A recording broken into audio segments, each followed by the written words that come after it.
হযরত জাকারিয়া আলাইহিস সালাম ছিলেন একজন উচ্চ মর্যাদা সম্পন্ন নবী ছিলেন, রাসূল ছিলেন। আল্লাহ পাক রব্বুল আলামিন জগতের বুকে যেসব মানুষদেরকে সম্মানিত করেছিলেন তিনাদের মধ্যে তিনি ছিলেন একজন। আবার দ্বীনের কার্য প্রচার করার জন্য, ইসলামকে টিকিয়ে রাখার জন্য যিনারা কাফিরদের হাতে, দুশমনদের হাতে শহীদ হয়ে গিয়েছিলেন তিনাদের মধ্যেও তিনি একজন ছিলেন। এই জন্য হযরত জাকারিয়া আলাইহিস সালামকে একজন শহীদ নবী বলা হয়। জোরে বলুন সুবহানাল্লাহ। হযরত জাকারিয়া আলাইহিস সালাম ছিলেন বনি ইসরাইলের একজন শ্রেষ্ঠ রাসূল। তিনি হযরত ইব্রাহিম আলাইহিস সালাম ও হযরত ইয়াকুব নবীর বংশধর ছিলেন। জোরে বলুন সুবহানাল্লাহ।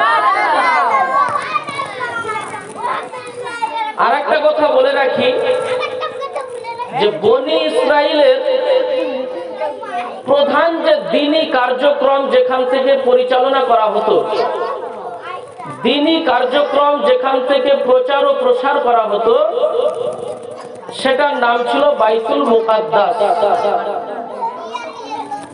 এই বাইতুল মুকাদ্দাসের রক্ষণাবেক্ষণের দায়িত্ব ছিল বনি ইসরাইলদের মধ্যে হারুন আলাইহিস সালাম, তিনিও একজন নবী ছিলেন।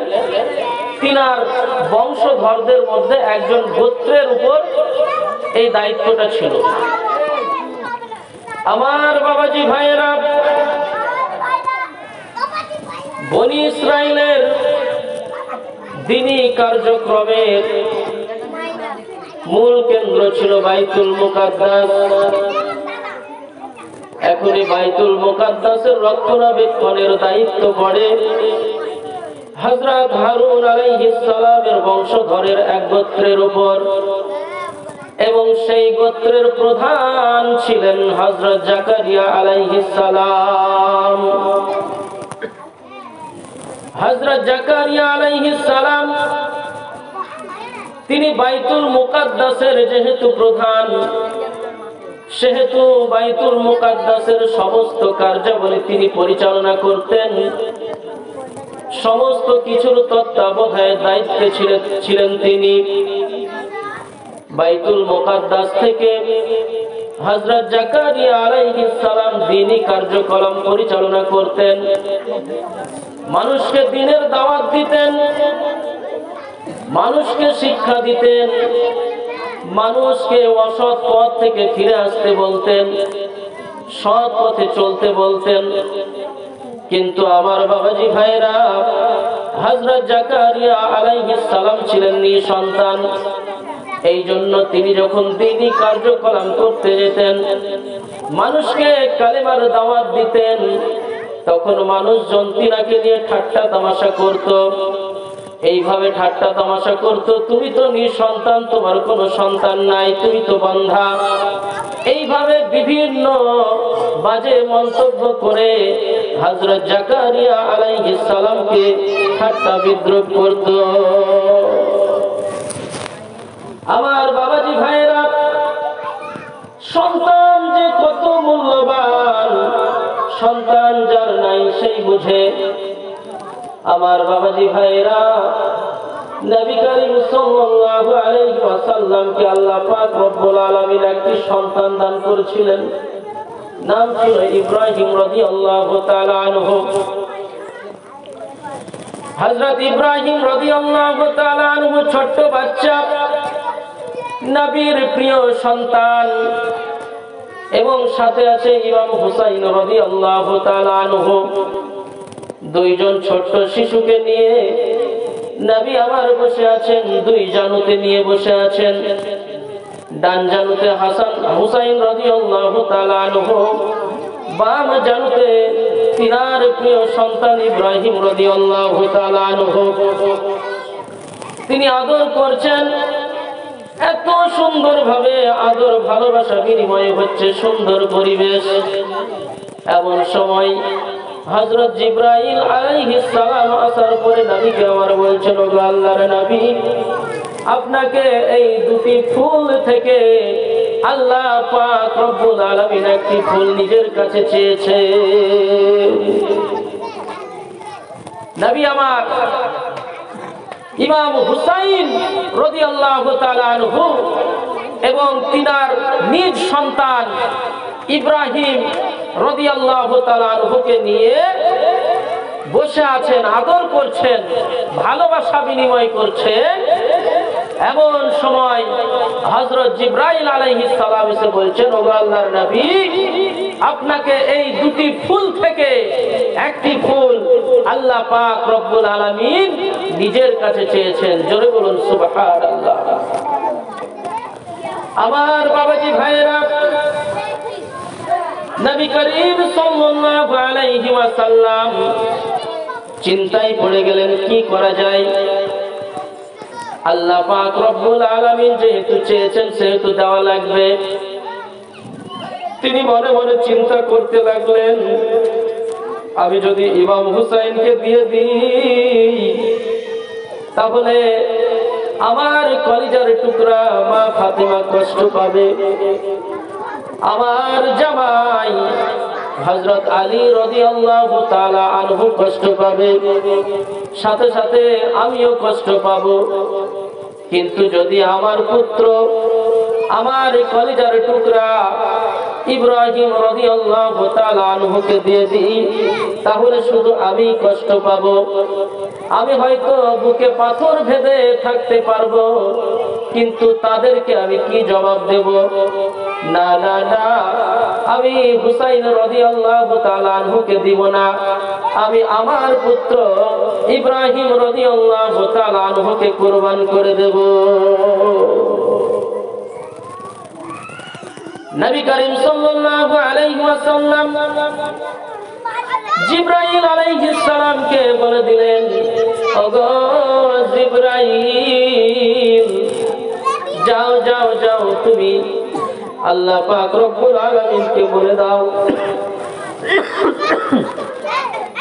সে যেন আমার সন্তানকে নিয়ে নেয়। এইভাবে কয়েকদিন যাওয়ার পরে বাবাজি ভাইরা আমার, ইব্রাহিম রাদিয়াল্লাহু তাআলা আনহু ইন্তেকাল করলেন। সকলে বলুন ইন্না লিল্লাহি ওয়া ইন্না ইলাইহি রাজিউন। ইব্রাহিম রাদিয়াল্লাহু তাআলা আনহু নবীর নিজ সন্তান, একটি সন্তান ছিল, মৃত্যুবরণ করলেন। এখন কাফেরেরা ওত পেতে বসেছিল যে নবীকে কিভাবে লাঞ্ছনা করা যায়, কিভাবে ঠাট্টা তামাশা করা যায়, কিভাবে বিদ্রুপ করা যায়, এই নিয়ে বসেছিল। ইব্রাহিম রাদিয়াল্লাহু তাআলা আনহু যখন ইন্তেকাল করলেন, কাফেরদের বলাবলি শুরু হয়ে গেল, নবী তো নির্বংশ হয়ে গেল, নবীর উত্তরাধিকারী আর কেউ থাকলো না। নবী যদি দুনিয়া থেকে চলে যায় তাহলে তার রিসালাতকে ধরে রাখার মতো, তার দ্বীনি কার্যকলাপকে চালানোর মতো আর কেউ নাই তার বংশে। আল্লাহ পাক রব্বুল আলামিন এটা সহ্য করতে পারলেন না, সঙ্গে সঙ্গে আয়াত নাজিল করে দিয়ে বললেন, আমার প্রিয় হাবিব, নির্বংশ নয় রে কাফেরের দল, তোরাই নির্বংশ হয়ে যাবি। জোরে বলুন সুবহানাল্লাহ। তো বাবাজি ভাইরা আমার, সন্তান না থাকাও এটা একটা চিন্তার বিষয়, দুঃখেরও বিষয়। তো হযরত জাকারিয়া আলাইহিস সালাম চিন্তায় পড়ে আছেন, আমি তো একজন নবী, আমি দ্বীনের কাজ করি, মানুষকে হেদায়েতের পথে আনি, মানুষকে ওয়াজ নসিহত শুনাই, অসৎ কাজ থেকে ফিরে আসার জন্য বলি, সৎ পথের আদেশ করি। এখন আমি চলে গেলে এই কাজটা কে করবে? কেননা তিনার বংশে কোনো যোগ্য ব্যক্তিও ছিল না যে এই রিসালাত বহন করবে। এই জন্য তিনি খুব চিন্তায় পড়ে আছেন বাবাজি ভাইরা, অতি চিন্তায় পড়ে আছেন। এমন সময় এই মধ্যখানে একটি ঘটনা ঘটে যায়। যে ঘটনাটি ছিল এইরকম, যে ঘটনাটি বলা দরকার আছে, না বললে বুঝতে পারবেন না। ঘটনাটি ছিল এরকম, ফাকুদা নামে একজন ব্যক্তির দুইজন কন্যা ছিল। একজনের নাম ছিল উষা, আর একজনের নাম ছিল হেনা। মন দিয়ে শুনবেন, এটা বুঝার আছে। উষা এবং হেনা এই দুইজন মহিলা ছিলেন বনি ইসরায়েল যুগে। উষা এবং হেনা দুইজন খুব পুণ্যবতী নারী ছিলেন, দুইজন খুব পরহেজগার নারী ছিলেন। উষার স্বামী ছিলেন হযরত জাকারিয়া আলাইহিস সালাম, তিনি একজন নবী। এবং হেনার স্বামী ছিলেন হযরত ইমরান রাহমাতুল্লাহ আলাইহি। এই তিনার নামেই আল ইমরান সূরাটা হয়। হযরত জাকারিয়া আলাইহিস সালাম এবং হযরত ইমরান রাহমাতুল্লাহ আলাইহি দুজনেই ছিলেন আল্লাহর পেয়ারা বান্দা। জাকারিয়া আলাইহিস সালাম ছিলেন একজন নবী রাসূল এবং ইমরান রাহমাতুল্লাহ আলাইহি তিনি ছিলেন ওই বাইতুল মুকাদ্দাসের ইমাম। এবং দুজনেই হচ্ছে ভাইরা ভাই, বাবাজি ভাইরা। এবং উষা এবং হেনা এই দুজনে হচ্ছে আপন সহোদর বোন। আমার বাবাজি ভাইরা, আল্লাহ পাকের কি খেলা! আল্লাহ পাক কি চাচ্ছেন দেখুন।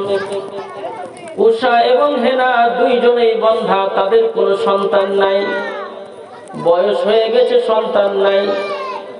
হেনা একদিন গাছের তলায় বসে আছেন, এমন সময় তিনি দেখতে পাচ্ছেন একটি পাখি তার বাচ্চাকে নিয়ে খাবার খাওয়াচ্ছে, কত আদর যত্ন করছে। হেনার বুকখানা ব্যথায় ভরে গেল, কান্নায় যেন বুকটা ভরে গেল, চোখে জল চলে এলো। হেনা মনে মনে করছে, আল্লাহ গো, আমার যদি একটা সন্তান থাকতো, আমিও কত আদর করে তাকে খাওয়াতাম, পড়াতাম।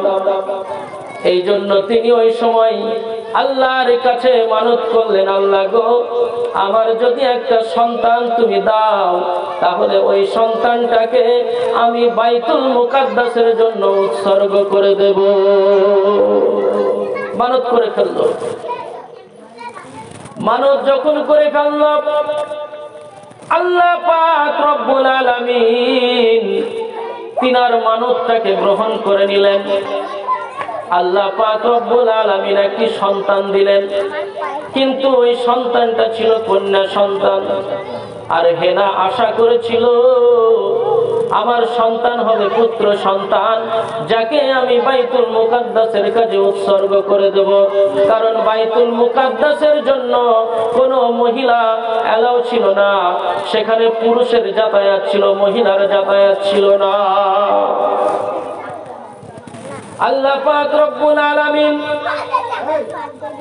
হেনার গর্ভে একজন কন্যা সন্তান দান করলেন। বাবাজি ভাইরা আমার, ওই কন্যা সন্তান ভূমিষ্ঠ হলো, প্রসব করলো। দুনিয়ার জমিনে যখন কন্যা সন্তান এলো, হেনা ওই কন্যা সন্তানকে দেখার পরে অবাক হয়ে গিয়েছে। আমি তো আশা করেছিলাম একটা পুত্র সন্তানের, কিন্তু কন্যা সন্তান হয়ে গেল। এখন আমি তাকে কি করে বাইতুল মুকাদ্দাসে উৎসর্গ করব? সঙ্গে সঙ্গে আল্লাহর কাছে প্রার্থনা করছে, মাবুদ, আমি তো আপনাকে চেয়েছিলাম একটি পুত্র সন্তান, আমি তো আশা করেছিলাম একটি পুত্র সন্তান, কিন্তু আপনি তো কন্যা সন্তান দিয়েছেন। এখন কি করে তাকে মসজিদের কাজে নিয়োগ করব? কি করে তাকে বাইতুল মুকাদ্দাসে উৎসর্গ করব?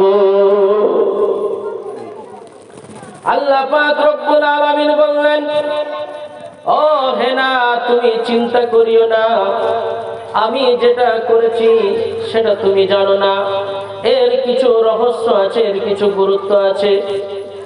হেনা তিনি শান্ত হয়ে গেলেন। কি করা যাবে? মানুষ যেটা চায় সেটা তো বাবাজি ভাইরা হয় না, আল্লাহ যেটা চায় সেটাই হয়ে থাকে। হেনা যখন গর্ভ প্রসব হলো তখনই ইমরান ইন্তেকাল করে গিয়েছেন। হেনা ওই কন্যার নাম রাখলেন মারিয়াম। আপনাদের জানা নাম, সবাই আপনারা শুনেছেন।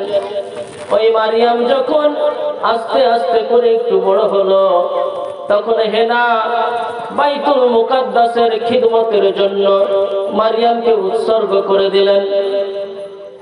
এখন বিষয়টা হচ্ছে, একজন কন্যা সন্তান মসজিদের খিদমত করবে কি করে? তার তো রক্ষণাবেক্ষণের প্রয়োজন আছে, তার তো লালন পালনের প্রয়োজন আছে।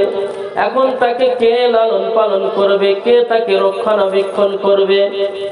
এখন বাবাজি ভাইয়েরা একটা ঝামেলা তৈরি হয়ে গিয়েছে। সবাই চাইছে আমি মারিয়ামের দায়িত্ব পালন করি, আমি মারিয়ামের লালন পালন করি, সবাই চাইছে। কেননা হেনাও ছিল একজন পুণ্যবতী নারী এবং তিনার স্বামী ইমরান তিনিও ছিলেন একজন বাইতুল মুকাদ্দাসের ইমাম। এখন তিনাদের সন্তান হচ্ছে মারিয়াম, তাকে সবাই নিতে চাইছে, সবাই নিতে চাইছে। ও বলছে আমি লালন পালন করব, ও বলছে আমি লালন পালন করব, কেউ ছাড়ে না। তখন হযরত জাকারিয়া আলাইহিস সালাম, তিনি মারিয়ামের আপন খালু, তিনি বলছেন তোমরা শোনো, অত ব্যস্ত হয়ে না, ঝগড়াঝাটি করিও না। আমি হলাম মারিয়ামের খালু আর আমার স্ত্রী হলো মারিয়ামের খালা। খালা হচ্ছে মায়ের সমতুল্য। অতএব আমার কাছে যদি সে লালিত পালিত হয়, আমি যদি তাকে রক্ষণাবেক্ষণ করি, তাহলে সে মায়ের আদর পাবে, বাপেরও আদর পাবে, সবই পেয়ে যাবে। অতএব আমি তাকে লালন পালন করব।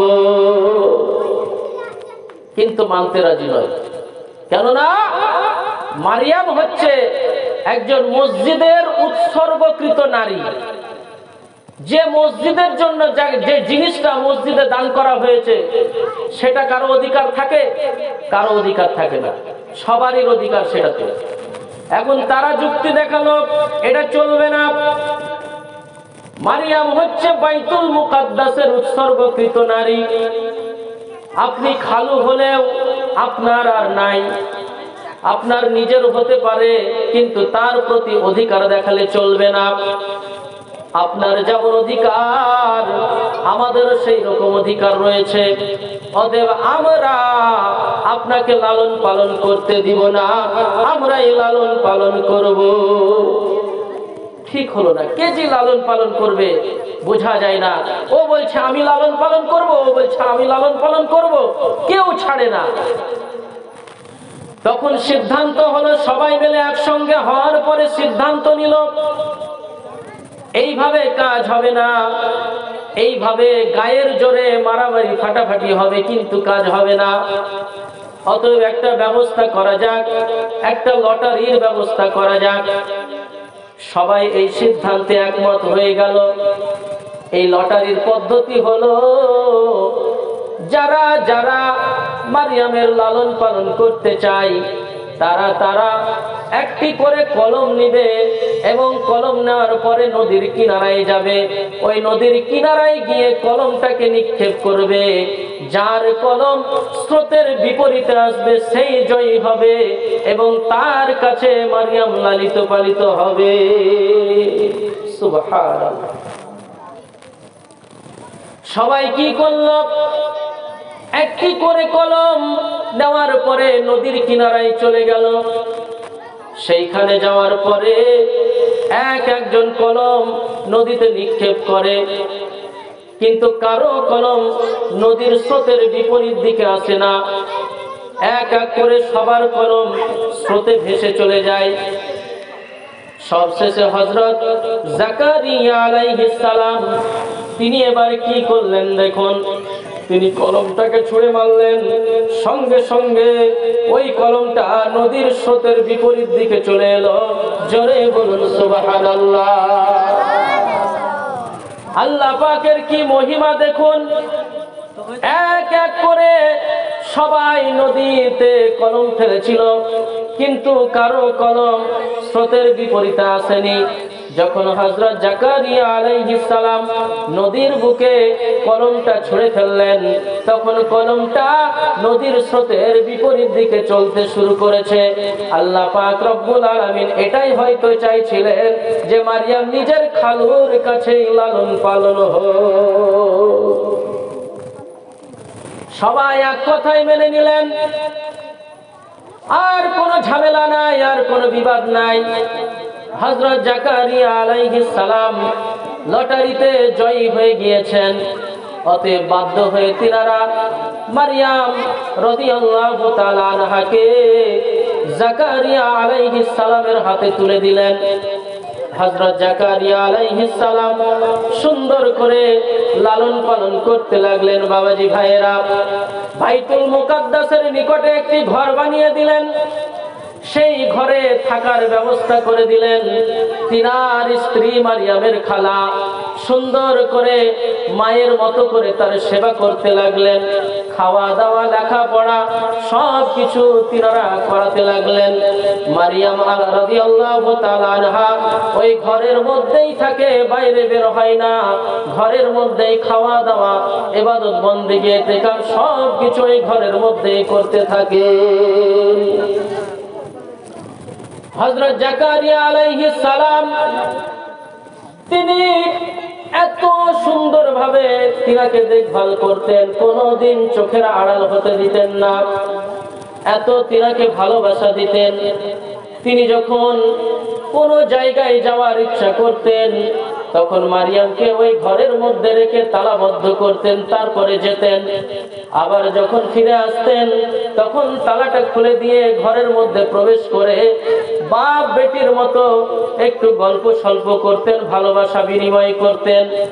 এইভাবে তিনি মাঝে মাঝে আসে, দেখে যান, মাঝে মাঝে আসে, ঘরের মধ্যে প্রবেশ করে কিছু দিনই কথাবার্তা আলোচনা করেন, কিছু ভালোবাসা বিনিময় করেন। বাবাজি ভাইয়েরা, এদিকে মারিয়াম ওই ঘরের মধ্যে থেকে ইবাদত বন্দেগি, ইতিকাফ এর মধ্য দিয়ে নিজেকে, নিজের আত্মাকে উন্নত করতে থাকে। তিনি ইবাদত বন্দেগির মধ্য দিয়ে নিজেকে এমন পর্যায়ে নিয়ে গিয়েছিলেন যে আল্লাহ পাক রব্বুল আলামিনকে যা বলতেন তাই শুনতেন।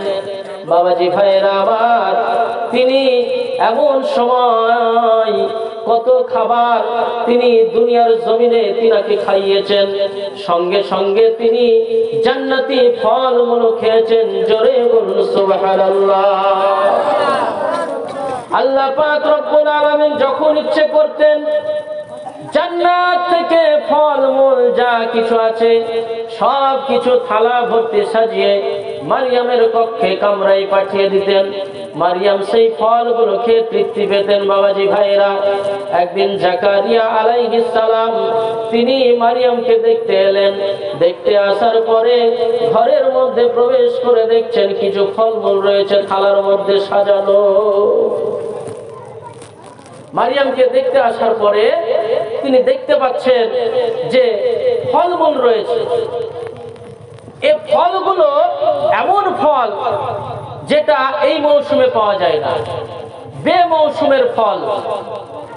হযরত জাকারিয়া আলাইহিস সালাম তিনি মারিয়ামকে জিজ্ঞাসা করলেন, ও মারিয়াম, তোমার সামনে তো দেখতে পাচ্ছি থালা ভরা ফল, আচ্ছা বলো তো দেখি তুমি এই ফলগুলো কোথায় পেয়েছো, কে তোমাকে দিয়েছে? মারিয়াম বলছেন, ওগো আমার খালু, আমাকে এই ফল দুনিয়ার কোনো মানুষ দেয়নি, এই ফল আমাকে স্বয়ং আল্লাহ পাক রব্বুল আলামিন আমার খাওয়ার জন্য পাঠিয়েছেন। জোরে বলুন সুবহানাল্লাহ। হযরত জাকারিয়া আলাইহিস সালাম অবাক হয়ে গেলেন, সুবহানাল্লাহ, মারিয়ামের জন্য আল্লাহ পাক রব্বুল আলামিন জান্নাত থেকে ফল পাঠিয়েছে। তিনি অবাক হয়ে গেলেন। তিনার মনের মধ্যে আশার আলো জেগে উঠল বাবাজি ভাইরা। তিনি ওই সময় 100 বছর বয়স, বৃদ্ধ হয়ে গিয়েছেন। তিনার অর্ধাঙ্গিনী বৃদ্ধা হয়ে গিয়েছেন, নড়তে সরতে পারে না। ওই সময় তিনি এবার আশা করছেন, আল্লাহ তুমি মারিয়ামের জন্য ফল পাঠিয়েছো, তাহলে তোমার কাছে যদি আমি একটি সন্তান চাই তুমি কি দিবা না? অবশ্যই দিবা, অবশ্যই দিবা। তখন সেখানে হুনালিকা, সেখানেই হযরত জাকারিয়া আলাইহিস সালাম দোয়া করলেন, রব্বা, আপন রবের নিকট, রব্বি হাবলি, হে আমার প্রতিপালক, হে আমার রব, আমাকে দান করুন, হাবলি দান করুন, মিল্লাদুনকা, আপনার নিকট থেকে, যুররিয়াতান তাইয়্যিবাতান, একটি নেক সন্তান, একটি পুত পবিত্র সন্তান। বাবাজি ভাই, হযরত জাকারিয়া আলাইহিস সালাম তিনি যখন দেখলেন মারিয়ামকে আল্লাহ পাক রব্বুল আলামিন ফল পাঠিয়েছেন, তখন তিনি মনের মধ্যে আশা করে আল্লাহ পাক রব্বুল আলামিনের কাছে দোয়া করলেন, ক্বালা রব্বি হাবলি মিন লাদুনকা যুররিয়াতান তাইয়্যিবাতান ইন্নাকা সামিউদ দুআ। ওগো আমার মাবুদ, আপনার নিকট থেকে আমাকে একটি নেক পুত পবিত্র সন্তান দান করুন, নিশ্চয় আপনি দোয়া শ্রবণকারী, প্রার্থনা শ্রবণকারী। হযরত জাকারিয়া আলাইহিস সালাম যখন দোয়া করলেন, আল্লাহ পাক রব্বুল আলামিন দোয়া কবুল করে নিলেন। হযরত জাকারিয়া আলাইহিস সালামকে আল্লাহ পাক রব্বুল আলামিন বলছেন, ও জাকারিয়া আমার বন্ধু, তোমাকে একটি পুত পবিত্র সন্তান দান করা হলো, যার নাম হবে ইয়াহিয়া। এর আগে দুনিয়াতে এই নামে আর কোন সন্তান আমি জগতের বুকে পাঠাইনি। আল্লাহ পাক রব্বুল আলামিন যখন সংবাদ দিয়ে দিলেন, সুসংবাদ, তখন এবার হযরত জাকারিয়া আলাইহিস সালাম তিনি এবার জ্ঞান ফিরে এলো তিনার। তখন বলেছিলেন আবেগের বশে যে মারিয়ামকে যেহেতু আল্লাহ পাক রব্বুল আলামিন ফল দিয়েছেন, আমাকেও একটা সন্তান দিবেন। এই আবেগের বশে দোয়াটা করেছিলেন, আল্লাহ পাক দোয়া কবুল করে নিয়েছেন। এখন জাকারিয়া আলাইহিস সালাম ভাবছেন, আমি তো 100 বছরের বুড়ো, আমার অর্ধাঙ্গিনী আমার স্ত্রী তিনিও তো বৃদ্ধা, সন্তান হবে তো হবে কি করে? ভাববার বিষয়। হযরত জাকারিয়া আলাইহিস সালাম আল্লাহ পাক রব্বুল আলামিনকে বলছেন, মাবুদ, আপনি তো বলছেন আমাকে একটি সন্তান দিবেন, কিন্তু এই সন্তান কি করে হবে? আমার তো কোনো ক্ষমতা নাই, আমি তো বৃদ্ধ হয়ে গিয়েছি 100 বছর, এবং আমার অর্ধাঙ্গিনী আমার স্ত্রী, সেও তো বৃদ্ধা মহিলা, তার কোনো ক্ষমতা নাই, কি করে হবে?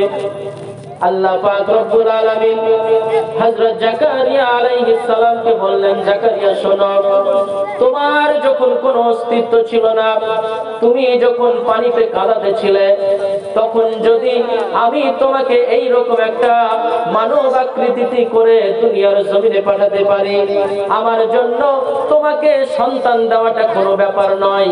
আমি যদি হও বলি তাহলে সবকিছু হয়ে যায়।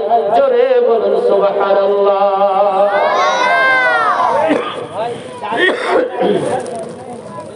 আমার বাবাজি ভাইয়েরা,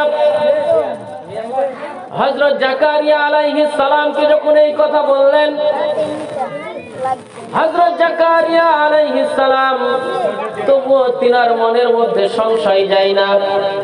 এই জন্য তিনি আল্লাহ পাক রব্বুল আলামিনের কাছে বললেন, ওগো আমার মাবুদ, আপনি যে আমাকে সন্তান দান করবেন তার কিছু একটা নিদর্শন আমাকে বলে দিন। তখন আল্লাহ পাক রব্বুল আলামিন বললেন, শোনো তাহলে জাকারিয়া, শোনো, তোমার সন্তান যখন আসবে তোমার সন্তান যখন হবে তখন তুমি 3 দিন 3 রাত বোবা হয়ে যাবে, বধির হয়ে যাবে, তুমি কোনো কথা বলতে পারবে না। আমার বাবাজি ভাইরা, সময় যেতে যেতে এক সময় হযরত জাকারিয়া আলাইহিস সালাম বোবা হয়ে গেলেন। 3 দিন 3 রাত তিনি কোনো কথা বলতে পারলেন না। এদিকে তিনার স্ত্রী একটা পুত্র সন্তান প্রসব করলেন, যার নাম হলো ইয়াহিয়া। জোরে বলুন সুবহানাল্লাহ। আল্লাহ পাক রব্বুল আলামিন ইয়াহিয়াকে দুনিয়ার জমিনে পাঠিয়েছিলেন অতি পবিত্র করে, অতি নেক করে দুনিয়ার জমিনে পাঠিয়েছিলেন। তিনাকে শৈশবকালে নবুয়ত দান করেছিলেন। তিনি অত্যন্ত নম্র ভদ্র ছিলেন। আল্লাহর ভয়ে সব সময় তিনি কাঁদাকাটা করতেন। কোন ছেলেদের সঙ্গে তিনি খেলাধুলা করে বেড়াতেন না। 4 বছর পর্যন্ত তিনি ঘরের মধ্য থেকে একদিনের জন্য বাইরে বের হয়নি। আমার বাবাজি ভাইরা, হযরত ইয়াহিয়া আলাইহিস সালাম তিনার আম্মা জান ইয়াহিয়াকে ডেকে বলছেন, বাছা রে, 4 বছর হয়ে গেল তুমি ঘরের মধ্যে আছো, তোমার কি মন চাই না বাইরে গিয়ে একটু খেলাধুলা করতে? তোমার মন চাই না তোমার বয়সী ছেলেদের সাথে একটু খেলা করতে? তোমার কি মন চাই না বাইরের একটু হাওয়া বাতাস খেতে? তোমার কি মন চাই না আমাদের সঙ্গে একটু হাসির ছলে, একটু ঝলমলে ভাবে কথা বলতে? তখন হযরত জাকারিয়া, হযরত ইয়াহিয়া আলাইহিস সালাম বলছেন, ও আমার আম্মা জান, আমাকে আল্লাহ পাক রব্বুল আলামিন এই জন্য পাঠাননি। আমাকে আল্লাহ পাক রব্বুল আলামিন খেলাধুলার জন্য পাঠাননি। আমি সঠিক পথে আছি। আমি ঘরের মধ্যে আল্লাহর ইবাদত বন্দেগী করছি, আল্লাহর প্রেমে মশগুল আছি, আল্লাহর ভয়ে সব সময় কান্নারত আছি। জোরে বলুন সুবহানাল্লাহ। আমার বাবাজি ভাইরা, হযরত জাকারিয়া আলাইহিস সালাম তিনিও খুব চিন্তিত। আল্লাহ পাক রব্বুল আলামিনের কাছে তিনি বলছেন, ওগো আমার মাবুদ, আমি সন্তান যখন ছিল না তখন একটু চিন্তায় ছিলাম যে একটা সন্তান থাকলে আমার ভালো হতো। এখন সন্তান হয়েও আরো আরেকটি চিন্তায় পড়ে গেছি। এমন সন্তান আমাকে দিয়েছেন যে আমাদের সঙ্গেও কথা বলে না, এবং বাইরে গিয়ে ছেলেদের সঙ্গে একটু খেলাধুলা করে না, কারো সঙ্গে কোন রকম হাস্যোচ্ছল ভাবে কোনো কিছু করে না, সব সময় কান্নাকাটি হয়ে পড়ে থাকে, সব সময় ইবাদত বন্দেগীতে মশগুল থাকে। ও আমার আল্লাহ, তুমি কেমন সন্তান দিয়েছো? এই সন্তান নিয়ে তো আমি আরো চিন্তায় পড়ে গেছি। তখন আল্লাহ পাক রব্বুল আলামিন বলছেন, জাকারিয়া, তুমি এটা কি বলছো? তুমি তো এইরকমই সন্তান চেয়েছিলে, নেক পবিত্র সন্তান চেয়েছিলে, যে সব সময় আমার আনুগত্য করবে, আমার প্রেমে মশগুল থাকবে, আমার ভয়ে কান্নাকাটি করবে। আর আমি তো এই রকম বান্দাকেই পছন্দ করি। অতএব তোমার মুখে এটা শোভা পায় না, তুমি এটা কি কথা বলছো? তখন হযরত জাকারিয়া আলাইহিস সালাম নিজের ভুল বুঝতে পারলেন। তিনি বললেন, ওগো আমার মাবুদ, আমাকে ক্ষমা করবেন। তিনি শুকরিয়া আদায় করলেন। এইভাবে দিন যায় বাবাজি ভাইয়েরা, আস্তে আস্তে বড় হতে থাকে ইয়াহিয়া আলাইহিস সালাম। তিনি কোনো সময় কারো সঙ্গে ঝগড়া বিবাদ করতেন না, সব সময় নম্র ভদ্রভাবে থাকতেন, আল্লাহর প্রেমে মশগুল থাকতেন, ইবাদত বন্দেগীতে মশগুল থাকতেন, আল্লাহর ভয়ে সব সময় কান্নাকাটি করতেন। বাবাজি ভাইয়েরা, একদিনের ঘটনা, হযরত জাকারিয়া আলাইহিস সালাম তিনার গ্রামেই এক পাড়া থেকে এক পাড়া একটা মজলিস হবে, মিলাদের মাহফিল, ওয়াজ নসিহতের মাহফিল হবে বাবাজি ভাইয়েরা। ওই ওয়াজ নসিহতের মাহফিলে হযরত জাকারিয়া আলাইহিস সালাম যেতে চাই, হযরত ইয়াহিয়া আলাইহিস সালাম যেতে চাই, কিন্তু পিতা তিনি দেখছেন যে না, নিয়ে যাওয়া যাবে না, সেখানে বিভিন্ন ধরনের আলোচনা হবে, এমনিতেই তো সে কান্নাকাটি করে, আর ওয়াজ নসিহতে আছে জান্নাত জাহান্নামের কথা। যখন আমি জাহান্নামের কথা আলোচনা করব, তখন সে এত ভয় পাবে, এত কান্না করবে যে তাকে আর খুঁজেই পাওয়া যাবে না। এই জন্য জাকারিয়া আলাইহিস সালাম ইয়াহিয়া আলাইহিস সালামকে নিয়ে যেতে চাইলেন না, তিনি একাই ওয়াজ নসিহতের জন্য মিলাদের মাহফিলে চলে গেলেন বাবাজি ভাইয়েরা। তিনি যখন চলে গেলেন, ওয়াজ শুরু করে দিয়েছেন। এদিকে ইয়াহিয়া আলাইহিস সালাম তিনি ঘরের মধ্যে থাকতে পারলেন না, যেখানে আল্লাহর কালাম বর্ণনা হয়, যেখানে নবী রাসূলদের কথা হয়, যেখানে পরকালের বর্ণনা হয়, যেখানে দোজখের বর্ণনা হয়, যেখানে জান্নাতের বর্ণনা হয়, যেখানে আখিরাতের বর্ণনা হয়, সেইখানে না যে তিনি আর ঘরের মধ্যে থাকতে পারলেন না।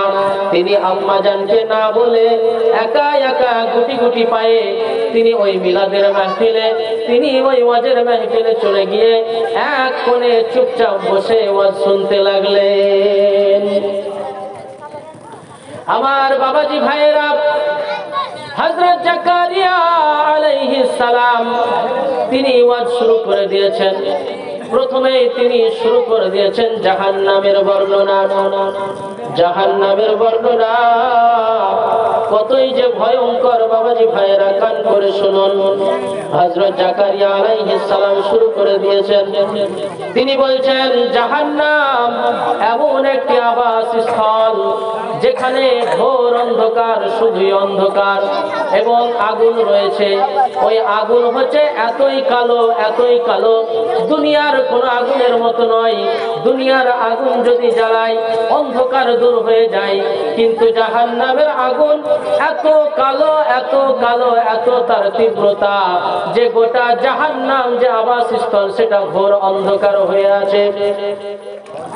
এবং সেখানকার আগুনের এত তীব্রতা যে জাহান্নামের দেওয়াল যদি সূচ পরিমাণ ছিদ্র করে দেওয়া হয়, জাহান্নামের দেওয়াল যদি সুতো পরিমাণ ছিদ্র করে দেওয়া হয়, এবং ওই ছিদ্র দিয়ে যদি সামান্য পরিমাণ তাপ দুনিয়ার জমিনে পড়ে, তাহলে দুনিয়ার কোনো প্রাণী আস্ত থাকবে না, সবাই মারা যাবে। জোরে বলুন সুবহানাল্লাহ। আবার বাবাজি ভাইয়েরা, জাহান্নাম এমন একটি জায়গা রে বাবাজি ভাইয়েরা, মা বোনেরা আমার, এই জাহান্নামের পুঁজি আমাদেরকে করে যেতে হবে। দুনিয়ার সামান্য মোহে, দুনিয়ার সামান্য মোহে আখিরাত বরবাদ করা যাবে না বাবাজি ভাইয়েরা, মা বোনেরা আমার। এই দুনিয়া তো দুদিনের, আপনি এই দুনিয়াতে চিরজীবন থাকতে আসেননি। এই দুনিয়া থেকেও আপনাকে একদিন বিদায় নিতে হবে। এর আগেও আপনি দুইটা জীবন ট্রান্সফার হয়ে হয়ে দুনিয়ার জীবন, তৃতীয় জীবনে আপনি এখানে অবস্থান করেছেন। আপনার প্রথম জীবন ছিল রুহের জগৎ।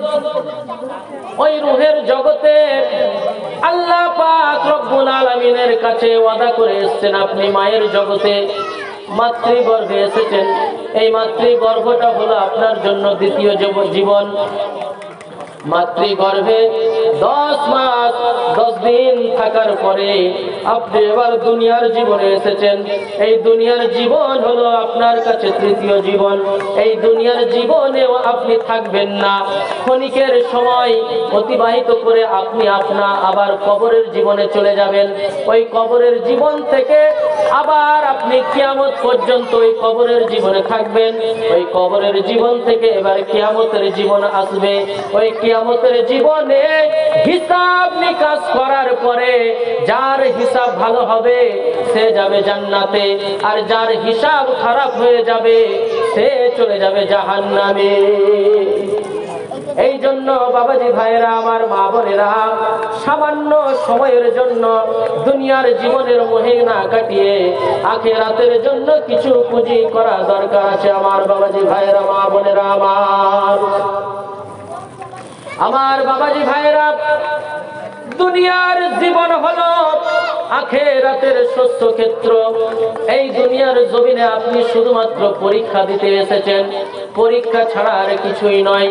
পরীক্ষার হলে যেমন সবাই পরীক্ষা দেয়, ওই সময় কোনো শিক্ষক আপনাকে কোনো মারবে না, কোনো কথা বলবে না, আপনাকে চুপচাপ পরীক্ষা দিতে বলবে। আল্লাহ পাক রব্বুল আলামিন এই দুনিয়ার জমিনে আপনাকে পরীক্ষা দিতে পাঠিয়েছে।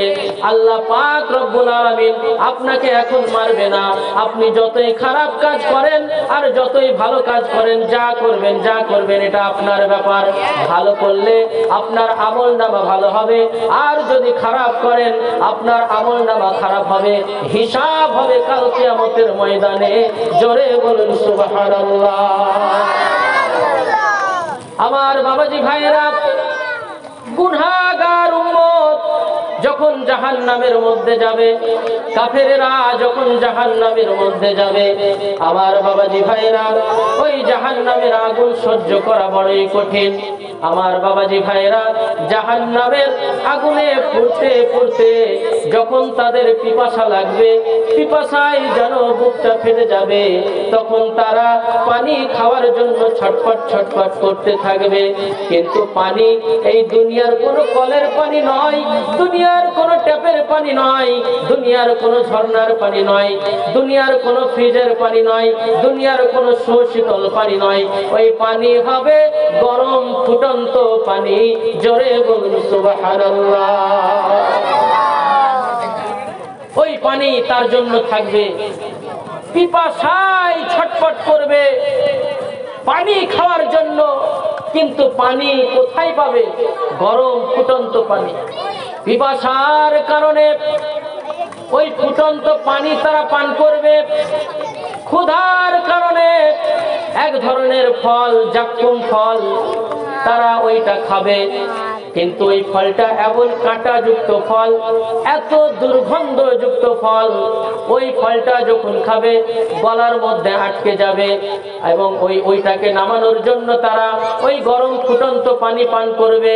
কিন্তু ওই পানি নামতে নামতে নাড়ি ভুড়ি যা কিছু আছে, ভিতরের যা কিছু আছে, সব কিছু গলিয়ে পেছন দিয়ে নামিয়ে দিবে বাবাজি ভাইয়েরা। এইভাবে কষ্টের উপরে কষ্ট, কষ্টের উপরে কষ্ট চলতে থাকবে আমার বাবাজি ভাইয়েরা। আমার বাবাজি ভাইয়েরা, জাহান্নামের মধ্যে যখন এইভাবে সবার আযাব চলতে থাকবে, তখন তারা সকলে একসঙ্গে মিলে জাহান্নামের একজন দারোগা, নাম তার মালিক, ওই মালিককে ডাক দিবে। মালিক ওই মালিককে বারবার ডাক দিতে থাকবে, কিন্তু মালিক কোনো উত্তর দিবে না। এইভাবে ডাকতে ডাকতে দিন যায়, সপ্তাহ হয়, মাস যায়, বছর যায়, 100 বছর যায়, 200 বছর যায়, 500 বছর যায়। এইভাবে বছরের পর বছর যেতে যেতে 1000 বছর পরে মালিক এবার উত্তর দিবে। জাহান্নামের দারোগা মালিক বলবে, তোমরা আমাকে দেখে কোনো লাভ নাই। তোমরা যার নাফরমানি করেছো, যার কথা তোমরা শুনোনি, যার আদেশ মতো তোমরা চলতে পারোনি, যার আনুগত্য তোমরা করোনি, দুনিয়ার জমিনে উচ্ছৃঙ্খল ভাবে চলে বেরিয়েছো, দুনিয়ার জমিনে নবীর কথা মেনে চলনি, দুনিয়ার জমিনে সুন্নাত মোতাবেক চলাফেরা করনি, দুনিয়ার জীবনে নামাজ কায়েম করনি, দুনিয়ার জীবনে রোজা রাখনি, দুনিয়ার জীবনে কোনো রকমের ভালো কাজ করনি, মার দাঙ্গা যত রকমের জেনা ব্যভিচার পাপ কার্যে লিপ্ত ছিলে, এখন আমাকে ডেকে কোনো লাভ হবে না। তোমরা যার নাফরমানি করেছো তাকেই তোমরা ডাকো। জাহান্নামের দারোগা মালিকের কাছ থেকে ফিরে এবার আল্লাহ পাক রব্বুল আলামিনের কাছে ডাক দিবে, ওগো আমার মাবুদ, ইয়া রহমানুর রহিম, ইয়া হাইয়ুল কাইয়ুম, এইভাবে সুন্দর সুন্দর নাম দিয়ে আল্লাহ পাক রব্বুল আলামিনকে ডাক দিবেন। কিন্তু আল্লাহ পাক রব্বুল আলামিন শুনবেন না। এইভাবে মাস চলে যাবে, বছর চলে যাবে, বছরের পর বছর চলে যাবে, হাজার বছর পরে আল্লাহ পাক রব্বুল আলামিন উত্তর দিবেন, তোমরা আমার নিকট থেকে দূর হয়ে যাও। আমি তোমাদেরকে দুনিয়ার জমিনে পাঠিয়েছিলাম তোমাদেরকে শুধুমাত্র আমার ইবাদত করার জন্য। ওয়া খালাকতুল জিন্না ওয়াল ইনসা ইল্লা লিয়াবুদুন, আমি তোমাদেরকে দুনিয়ায় প্রেরণ করেছিলাম শুধুমাত্র আমার ইবাদত করার জন্য। কিন্তু তোমরা দুনিয়ার মোহে পড়ে গিয়ে আমাকে ভুলে গিয়েছিলে। তোমরা দুনিয়ার মোহে পড়ে গিয়ে আমার কত পয়গম্বরকে হত্যা করেছিলে। তোমরা দুনিয়ার মোহে পড়ে গিয়ে আমার নবীর কথা শুনোনি, নবীর শানে গুস্তাখি করেছো। অতএব এখন তোমাদের কোনো কথা শোনা হবে না। তোমরা যাও যাও যাও, আমার কাছ থেকে দূর হয়ে যাও। আমার বাবাজি ভাইরা, কত ভয়ঙ্কর পরিস্থিতি দেখুন। আমরা কোনো কষ্ট হলে আল্লাহর কাছে চাই। দুনিয়ার কোনো মানুষ যখন আমাদেরকে দেখতে পারে না, দুনিয়ার কোনো মানুষের কাছে যখন আমাদের ঠাঁই হয় না, একমাত্র ঠাঁই হয় আল্লাহর কাছে। মনের সমস্ত ব্যথা বেদনা যা কিছু আছে আল্লাহর কাছে ফরিয়াদ করে বলি, আল্লাহ গো, আমার এইটা করে দাও, আমার এইটা দাও, আমার ওইটা দাও। যা কিছু আল্লাহর কাছে চাই। এখন জাহান্নামের মধ্যে পড়ে গিয়ে সে আল্লাহ বলছে, যাও তুমি এখান থেকে দূর হয়ে যাও। এর মতো করুণ পরিস্থিতি, এর মতো হতভাগ্য পরিস্থিতি আর কিছুই হতে পারে না বাবাজি ভাইয়েরা। জাহান্নামীরা নিরাশ হয়ে তিনারা ফিরে আসবেন, কিছুই করার নাই। কিন্তু বাবাজি ভাইয়েরা, একটি আশার আলো থাকবে। যারা মুসলমান, যারা শুধুমাত্র কালেমা পড়েছে, ইবাদত বন্দেগী ঠিক মতো করতে পারেনি, গুনাহে লিপ্ত ছিল, তারা জাহান্নামে আছে। এখন তাদের কিছু আশার আলো আছে। এই দুনিয়ার জমিনে যদি কোনো নেক সন্তান রেখে যেতে পারে, এই দুনিয়ার জমিনে তিনার জন্য কিছু দোয়া পাঠায়, এই দুনিয়ার জমিনে তার জন্য যদি কিছু ইসালে সব করে, আস্তে আস্তে ওই জাহান্নাম থেকে জেল খাটার পরে, সাজা ভোগ করার পরে আস্তে আস্তে সে জাহান্নাম থেকে বের হয়ে একদিন না একদিন জান্নাতের মধ্যে প্রবেশ করবে। জোরে বলুন সুবহানাল্লাহ।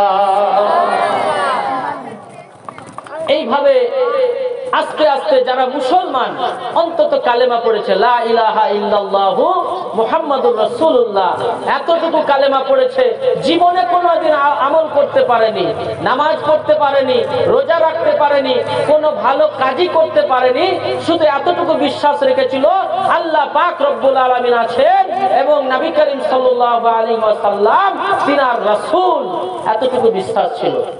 সেই কারণে সে ওই হাজতে জাহান্নামের মধ্যে জেল খাটার পরে একদিন তিনি জান্নাতের মধ্যে প্রবেশ করবেন। কিন্তু যারা কাফের, যারা আল্লাহকে মানেনি, যারা নবীকে মানেনি, তারা চিরতরের জন্য জাহান্নামে থাকবে বাবাজি ভাইরা। এক সময় ওই জাহান্নামের মধ্যে শুধু কাফেরেরা পড়ে থাকবে, আর জান্নাতের মধ্যে যত মুসলমান রয়েছে সবাই থাকবে। এরপর মৃত্যুকে আনা হবে, মৃত্যুকে একটি ভেড়ার আকৃতিতে আনা হবে। আনার পরে জান্নাতীদেরকে দেখিয়ে বলা হবে, ও জান্নাতীরা, তোমরা দেখো এটা কি। জান্নাতীরা চিনতে পারবে এটা হলো মৃত্যু। তখন ওই যিনি জবেহ করবেন ওই ফেরেশতা বলবেন, এই দেখো তোমাদের সামনে এই মৃত্যুকে আজকে হত্যা করা হবে, তাকে মেরে ফেলা হবে। তখন জান্নাতীরা চিন্তায় পড়ে যাবে, হয়তোবা এখন কি হুকুম হবে, আমাদেরকে যদি আবার জাহান্নামের মধ্যে ফেলে দেওয়া হয়। তারা কান্না করতে থাকবে, চিন্তায় থাকবে। এদিকে জাহান্নামী যারা আছে কাফের, তাদেরকে যখন ডাকা হবে তারা আনন্দ চিত্তে হাস্যোজ্জ্বল মুখ নিয়ে, মন নিয়ে তারা ছুটে আসবে। ওই ফেরেশতার আওয়াজ শুনে ওই ফেরেশতা তারা মনে মনে ভাববে হয়তোবা আমাদেরকে ডাক দিয়েছে এই জাহান্নাম থেকে বের করে জান্নাতের মধ্যে প্রবেশ করার জন্য।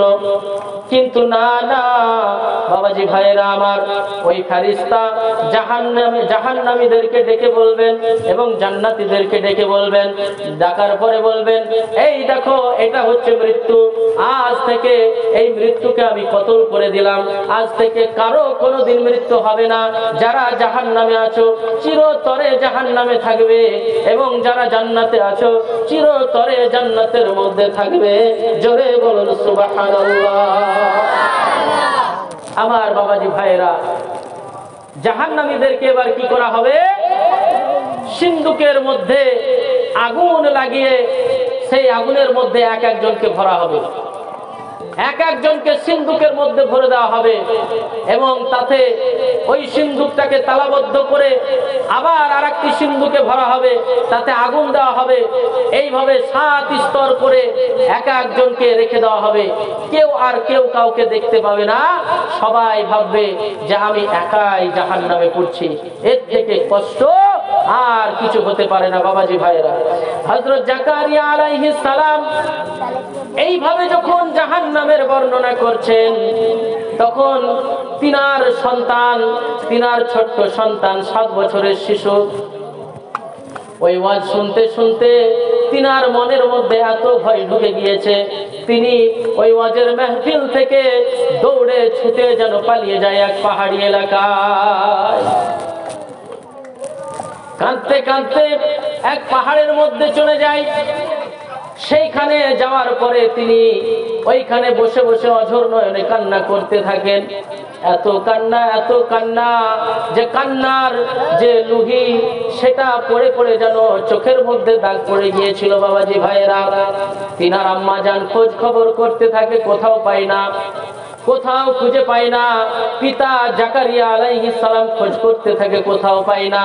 এইভাবে একদিন 2 দিন করতে করতে 7টা দিন কেটে যায়। বাবাজি ভাইয়েরা, তিনি এত আল্লাহ ভীতু ছিলেন, জাহান্নামের ওয়াজ শুনে তিনার অন্তরে এত ভয় ঢুকে গিয়েছে যে কোথায় বাড়ি, কোথায় পিতা, কোথায় মাতা, কোথায় আত্মীয় স্বজন, সব কিছু ভুলে গিয়ে তিনি পাহাড়ের মধ্যে একমাত্র আল্লাহকে ডাকছেন আর কান্না করছেন। আগেকার সময়ে বাবাজি ভাইয়েরা চৌকিদার থাকতো, পাহারাদার, তিনি গ্রামে গ্রামে পাহারা দিতেন। রাত্রিতে সবাই যখন ঘুমিয়ে থাকতো, ওই লোক পাহারা দেওয়ার জন্য বেরিয়ে পড়তেন। লাঠিয়াল ওই শিশুকে দেখতে পায় হযরত ইয়াহইয়া আলাইহিস সালামকে। তিনি দেখার পরে চিনতে পারার পরে তিনি এবার হযরত জাকারিয়া আলাইহিস সালামকে এসে বলছেন, ও জাকারিয়া, তুমি কি জানো না তোমার সন্তান ওই পাহাড়ের মধ্যে রয়ে কান্না করছেন, 7 দিন হয়ে গেল। তুমি কি জানো না তোমার সন্তান কি কারণে কান্না করে, তোমার সন্তান কি চায়, তুমি কি দিতে পারো না, এই জন্য তোমাদের কাছ থেকে পালিয়ে গিয়েছে। ওই পাহারাদার জানে না কেন গিয়েছে, তার জানবার কথাও নয়, কারণ সে একজন সাধারণ মানুষ। বাবাজি ভাইয়েরা, এদিকে হযরত ইয়াহইয়া আলাইহিস সালাম, তিনাকে শৈশবে নবুয়ত দান করা হয়েছে। তিনি আল্লাহর প্রেমে, আল্লাহর ভয়ে ওই পাহাড়ের মধ্যে চলে গিয়ে কান্নাকাটি করছে, এটা তার জানা নাই। এইভাবে যখন হযরত জাকারিয়া আলাইহিস সালামকে খবরটা দেওয়া হলো, হযরত জাকারিয়া আলাইহিস সালাম এবং তিনার স্ত্রী দুজনেই হযরত ইয়াহইয়া আলাইহিস সালাম আনতে চলে গেলেন। পাহাড়ের মধ্যে যখন আনতে চলে গেলেন, হযরত ইয়াহইয়া আলাইহিস সালাম তিনার পিতা মাতাকে দেখার পরে তিনি এবার ছুট দিয়ে আবার পালিয়ে যেতে চাইছেন। মা বলছে, বাছা রে, কান্না শুরু করে দিয়ে বলছেন, বাছা তুই যাস না রে, যাস না, তোর জন্য কতই না কষ্ট পাচ্ছি আমরা। দেখ তোর পিতার দিকে তাকিয়ে দেখ, তোর পিতা তোর শোকে খাওয়া দাওয়া পর্যন্ত ছেড়ে দিয়েছে। আমি তো তোর বৃদ্ধা মা, তোর শোকে আমিও খাওয়া দাওয়া বন্ধ করে দিয়েছি রে। ওরে বাছা, তুই পালাস না, আমার বুকে আয়, আমার কাছে আয়, চল বাড়ি চল। হযরত ইয়াহিয়া আলাইহিস সালাম বলছেন, মা, ওগো আমার মা, ওগো আমার পিতা, আমি কেমন করে বাড়ি যাব? আমি যে জাহান্নামের বর্ণনা শুনেছি, তাতে আমার ঘুম আসে না, তাতে আমার খাওয়া দাওয়া নয়, আমি তো সব সময় ভয়ের মধ্যে আছি। আল্লাহ পাক রব্বুল আলামিন না জানি আমাকে কোন জায়গায় রাখে। সুবহানাল্লাহ, চিন্তা করার বিষয়। যাকে আল্লাহ পাক রব্বুল আলামিন শৈশবে নবুয়ত দান করেছেন, যাকে মনোনীত করে নিয়েছেন, তিনি চিন্তা করছেন যে আল্লাহ পাক রব্বুল আলামিন আমাকে কোন জায়গায় দিবেন।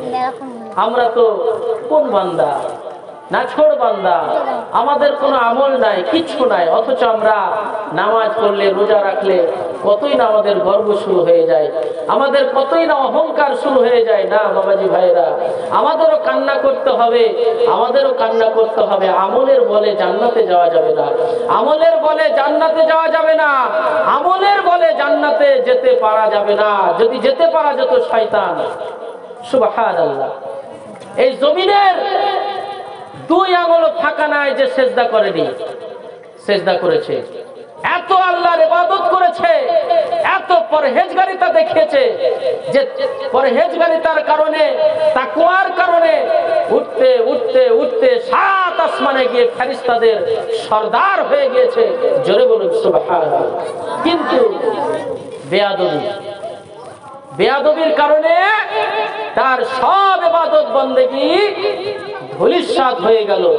এই জন্য বাবাজি ভাইরা, আপনার সমস্ত ইবাদত বন্দেগী আছে, খুব ভালো কথা, আপনি নামাজ পড়েন, আপনি রোজা রাখেন, আপনি দান খায়রাত করেন, আপনি হজ করেছেন, আপনি যাকাত প্রদান করেন, এক কথায় আপনি সব ভালো কাজ করেন, কিন্তু আপনার মধ্যে যদি বেয়াদবি থাকে, নবীর শানে যদি গুস্তাখি থাকে, আপনার ও ইবাদত বন্দেগী, ও দান খায়রাত দিয়ে কিছুই হবে না। কেননা আল্লাহ পাক রব্বুল আলামিন বলছেন, কুল ইন কুনতুম তুহিব্বুনাল্লাহা ফাত্তাবিউনি ইউহিব্বুকুমুল্লাহু ওয়া ইয়াগফির লাকুম যুনুবাকুম ওয়াল্লাহু গফুরুর রহিম। ও আমার বান্দাগণ, তোমরা যদি আমার নৈকট্য হাসিল করতে চাও, তোমরা যদি আমাকে ভালোবাসতে চাও, তাহলে সর্বপ্রথম আগে আমার নবীকে ভালোবাসো। সর্বপ্রথম আমার নবীর সঙ্গে সম্পর্ক তৈরি করো। আমার নবীর শানে গুস্তাখি বলিও না, আমার নবীর শানে বেয়াদবি করিও না। আর যদি এগুলা করো, তাহলে তোমাদের কোনো কিছুই কাজে আসবে না, সব কিছু ধ্বংস হয়ে যাবে, বরবাদ হয়ে যাবে। আর যদি আমার নবীর শানে আদব রেখে, আমার নবীকে ভালোবেসে, আমার নবীকে মহব্বত করে, আমার নবীর আনুগত্য করে যদি আমার ইবাদত বন্দেগী করো, আমি তোমার সব ইবাদত বন্দেগী কবুল করে নিব, এবং আমি তোমার সমস্ত গুনাহ ক্ষমা করে দেব, এবং আমি তোমাকে জান্নাতের মধ্যে প্রবেশ করাবো। জোরে বলুন সুবহানাল্লাহ। আমার বাবাজি ভাইয়েরা, হযরত ইয়াহইয়া আলাইহিস সালাম এইভাবে পিতার কাছে, মায়ের কাছে এইভাবে কান্নাকাটি করে বলছেন, মা গো, আমি কেমন করে যাই, আমার জন্য বাড়িও যা, এই পাহাড়ও তাই, আমার কিছুই ভালো লাগে না। যখন থেকে আমি জাহান্নামের বর্ণনা শুনেছি, আমার আর কিছুই ভালো লাগে না। এইভাবে অনেক কথা বলে, অনেক বুঝিয়ে সুঝিয়ে মা ছেলেকে বুকের মধ্যে নিয়ে বাড়ি নিয়ে গেলেন। বাড়ি নিয়ে যাওয়ার পরে তিনাকে সেখানে আদর করতে লাগলেন, ভালোবাসতে লাগলেন। আমার বাবাজি ভাইয়েরা, এইভাবে নম্র, ভদ্র, খোদা ভীতি অবস্থায়, পরহেজগারিতায়, তাকওয়া অবস্থায় হযরত ইয়াহইয়া আলাইহিস সালাম ধীরে ধীরে বড় হতে থাকলেন। আমার বাবাজি ভাইয়েরা, যত নবী রাসূল দুনিয়ার জমিনে এসেছেন, তিনারা মানুষকে সঠিক পথে আনার জন্য কালিমার দাওয়াত দিয়েছেন, মানুষকে সঠিক পথে আনার জন্য বিভিন্ন ধরনের উপদেশ দিয়েছেন, কিন্তু তারা কোনোদিন কোনো নবী রাসূলকে মেনে নেয়নি সহজে। অনেক কষ্ট দিয়েছে বাবাজি ভাইরা, অনেক যন্ত্রণা দিয়েছে, অনেক কষ্ট দিয়ে কাউকে কাউকে হত্যা পর্যন্ত করে দিয়েছে। আমার বাবাজি ভাইরা, নবী করিম সাল্লাল্লাহু আলাইহি ওয়াসাল্লাম এই যে ইসলাম আমরা কত সুন্দরভাবে পেয়েছি, আজকে আমরা কত স্বাধীনভাবে এইভাবে ওয়াজ মাহফিলে বসে আমরা ওয়াজ শুনছি, আমরা প্রকাশ্যভাবে নামাজ আদায় করছি, প্রকাশ্যভাবে ইসলামী হুকুমত আদায় করছি। কিন্তু নবী আমার যখন ইসলামটাকে নিয়ে এলেন, মক্কার কাফেরেরা তারা সবাই ছিল মূর্তি পূজারী, তারা কোনোদিন আমার নবীকে মেনে নেয়নি। কত কষ্ট করেছেন, কত রক্ত ঝরিয়েছেন বাবাজি ভাইরা, চিন্তা করলে গায়ের লোমগুলো খাড়া হয়ে যায় বাবাজি ভাইরা। আমার বাবাজি ভাইরা, নবী করিম সাল্লাল্লাহু আলাইহি ওয়াসাল্লাম জন্মের পূর্বেই তিনি পিতা হারা হয়ে গিয়েছিলেন, তারপরে 6 বছর বয়সে মা হারা হয়ে গেলেন। আবু তালিব তিনার দাদা, তিনার কাছে থাকতে লাগলেন, তিনার চাচা। এক সময় আবু তালিবও চলে গেলেন, নবী আমার বড় হয়ে গিয়েছেন, ইসলাম প্রচার করছেন। ওই সময় রক্ষণাবেক্ষণ করছিলেন আবু তালিব, তিনি তো দুনিয়ার বুক থেকে চলে গেলেন। ওই সময় মা খাদিজা তিনি নবীকে আমার দেখাশোনা করছিলেন, তিনার গাইড হিসাবে ছিলেন, তিনার সাপোর্ট হিসাবে ছিলেন। কিন্তু দুনিয়ার জমিন থেকে তিনিও চলে গেলেন, মক্কার জমিনে নবী আমার একা হয়ে গেলেন। কত যে কষ্ট, মনের মধ্যে কত কষ্ট। তিনি আল্লাহর সত্য ধর্ম পাওয়ার পরেও ইসলাম ধর্মটাকে মক্কার জমিনে প্রচার করতে পারেন না। যদি প্রচার করতে যান, কাফেরেরা ধরে ধরে মারতে যায়। তিনি কি করবেন? মক্কার জমিনে কোনো ক্ষেত্র না পেয়ে তিনি চলে গেলেন এবার তায়েফের ময়দানে।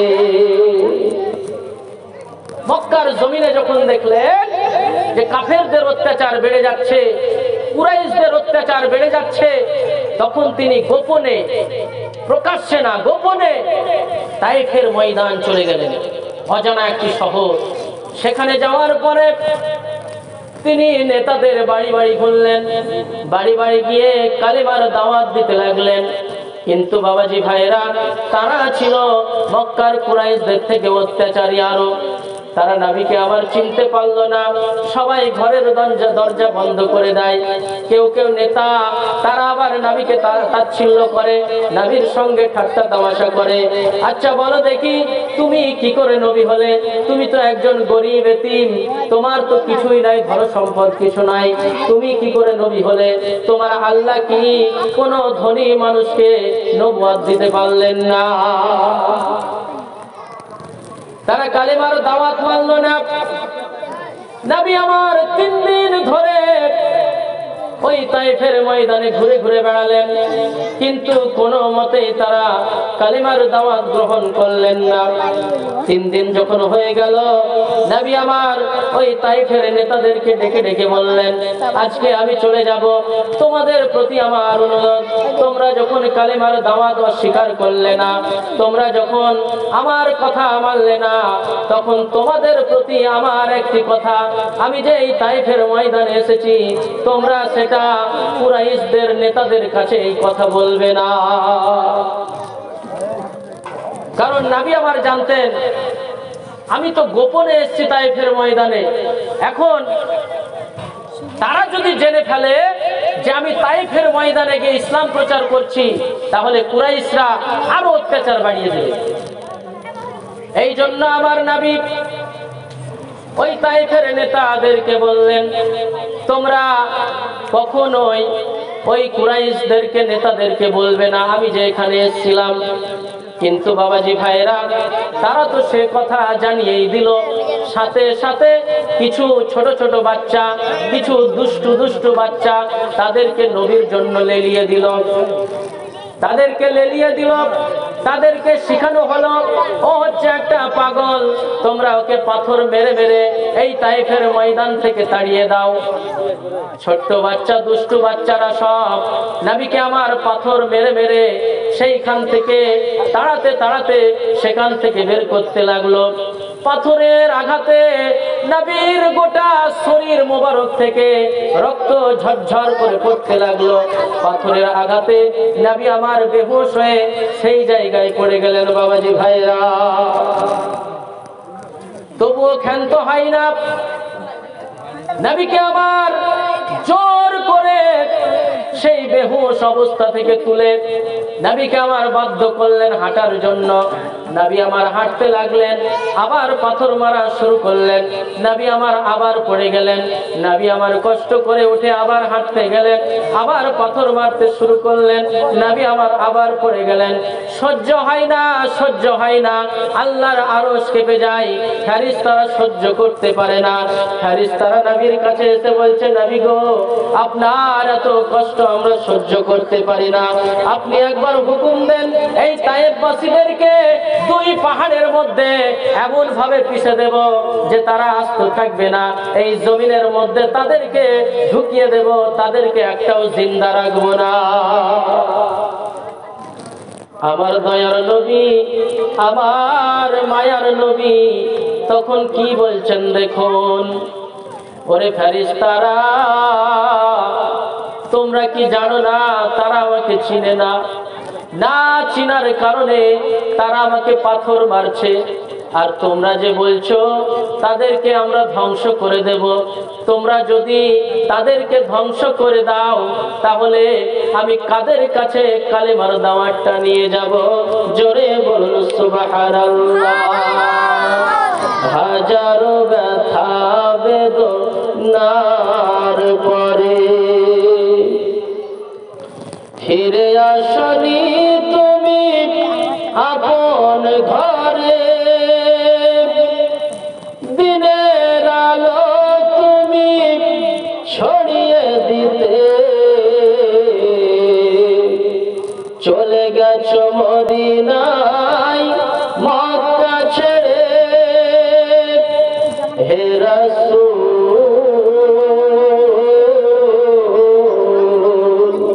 তোমাকে ভুলি আমি কেমন করে? খুব আবেগের সহিত শুনুন। হে রাসূল, তোমাকে ভুলি আমি কেমন করে? হাজারো ব্যথা বেদনার পরে ফিরে আসনি তুমি আপন ঘরে, দিনের আলো তুমি ছড়িয়ে দিতে চলে গেছো মদিনায় মক্কা ছেড়ে। হে রাসূল, তোমাকে ভুলি আমি কেমন করে? হে রাসূল, তোমাকে ভুলি আমি কেমন করে? খেয়ে না খেয়ে দিন প্রচারের কাজে নিজেকে দিয়েছো বিলিয়ে, তায়েফের কাফেরেরা চিনল না সে আলো, দুষ্টু ছেলেদের পিছু দিল লেলিয়ে। পাথরের আঘাতে ক্ষত বিক্ষত হয়ে সারা শরীর থেকে রক্ত ঝরে। হে রাসূল, তোমাকে ভুলি আমি কেমন করে? হাজারো ব্যথা বেদনার পরে ফিরে আসনি তুমি আপন ঘরে, দিনের আলো তুমি ছড়িয়ে দিতে চলে গেছো মদিনায় মক্কা ছেড়ে। হে রাসূল, তোমাকে ভুলি আমি কেমন করে? হে রাসূল, তোমাকে ভুলি আমি কেমন করে? আল্লাহুম্মা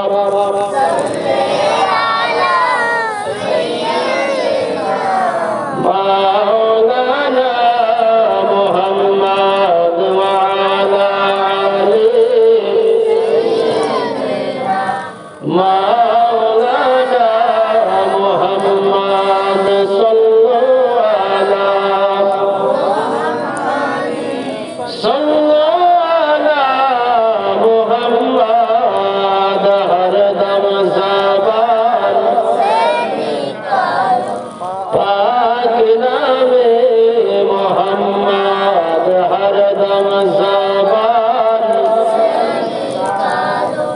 সাফিনা মুহাম্মদ। আমার বাবাজি ভাইরা, জগতের বুকে যত নবী রাসূল এসেছেন সকলেই কষ্ট পেয়েছেন, সকলেই কষ্ট পেয়েছেন। কতই না কষ্ট করে এই ইসলামকে তিনারা জিন্দা করে গেছেন বাবাজি ভাইরা। হযরত জাকারিয়া আলাইহিস সালামের জন্য এই ঘটনা ঘটে গেল। তিনি ইসলাম প্রচার করতে লাগলেন, কালিমার দাওয়াত দিতে লাগলেন, কিন্তু বাবাজি ভাইরা ওই বনি ইসরায়েলের কিছু দুষ্ট লোকের সহ্য হলো না। এদিকে হযরত ইয়াহিয়া আলাইহিস সালামকে বাড়ির মধ্যে নিয়ে এলেন। তিনি ছোট থেকে আস্তে আস্তে বড় হতে লাগলেন। আর এইদিকে হযরত জাকারিয়া আলাইহিস সালামের দুশমন বাড়তে লাগলো। এমন একটা সময় হলো বাবাজি ভাইরা, তিনারা একসঙ্গে গোল মিটিং করলো, একসঙ্গে আলাপ আলোচনা করার পরে সিদ্ধান্ত নিল জাকারিয়াকে আর দুনিয়ার জমিনে রাখা যাবে না, তাকে আমরা হত্যা করে ফেলবো, নয়তো আমাদের আর কোনো দাপট থাকবে না, নেতাদের নেতাগিরি থাকবে না, ক্ষমতাধরদের ক্ষমতা থাকবে না। সে যদি দুনিয়ায় থাকে আমরা কোনো কিছুই করতে পারবো না, আমরা জিনা ব্যভিচার করতে পারবো না, আমরা কোনো গুনার কাজ করতে পারবো না, আমরা মদ্যপান করতে পারবো না, আমরা কোনো কিছুই খারাপ কাজ করতে পারবো না। অতএব ওই জাকারিয়া আলাইহিস সালামকে দুনিয়ার বুক থেকে আমরা কতল করে দেব। সিদ্ধান্ত যেমন হওয়া বাবাজি ভাইয়েরা, কাজ শুরু হয়ে গেল, ষড়যন্ত্র শুরু হয়ে গেল। এমন একটা সময় এলো হযরত জাকারিয়া আলাইহিস সালামকে ঘিরে ফেলেছে শত্রুরা, দুশমনেরা হযরত জাকারিয়া আলাইহিস সালামকে তাড়া করেছে মারার জন্য। কারো হাতে অস্ত্র, কারো হাতে বিভিন্ন ধরনের অস্ত্র, তলোয়ার, এই সব নিয়ে হযরত জাকারিয়া আলাইহিস সালামকে তাড়া করেছে। হযরত জাকারিয়া আলাইহিস সালাম নিরুপায় হয়ে তিনি গোপন হওয়ার জন্য, তিনি আড়াল হওয়ার জন্য যখন দেখলেন কোথাও কিছু নাই, এমন সময় দূরে একটি গাছ দেখতে পেলেন। দৌড়ে গিয়ে ওই গাছের কাছে গিয়ে বললেন, ও গাছ, আমাকে আশ্রয় দাও, আমার লুকানোর কোনো জায়গা নাই, তোমার গর্ভে আমাকে নিয়ে আমাকে লুকানোর ব্যবস্থা করে দাও। শত্রুরা পেছনে আসছে, হযরত জাকারিয়া আলাইহিস সালামকে খুন করবে, হযরত জাকারিয়া আলাইহিস সালামকে মার্ডার করে দেবে। এখন হযরত জাকারিয়া আলাইহিস সালাম ওই গাছের কাছে গিয়ে যখনই বলেছেন, গাছ আমাকে আশ্রয় দাও, ওই গাছ সঙ্গে সঙ্গে ফাটল ধরে গাছের মধ্যে হযরত জাকারিয়া আলাইহিস সালামকে ভরে নিলেন। জোরে বলুন সুবহানাল্লাহ। এদিকে দুশমনেরা, শত্রুরা খোঁজাখুঁজি করে, কোথাও পায় না। এই তো ছিল, কোথায় উধাও হয়ে গেল, খুঁজে পাওয়া যায় না। কিন্তু শয়তান, চিরতরে শয়তান মানুষের শত্রু। ওই শয়তান বাবাজি ভাইরা মানুষের রূপ ধারণ করে তাদেরকে জানিয়ে দিল ওই গাছের মধ্যে হযরত জাকারিয়া আলাইহিস সালাম ঢুকে আছে। তিনি তাদেরকে নিয়ে এসে একটু বাবাজি ভাইরা চিহ্ন মতন হয়েছিল, ওই চিহ্নটা দেখে তিনি প্রমাণ করে দিলেন এই গাছের মধ্যে জাকারিয়া আলাইহিস সালাম ঢুকে বসে আছে।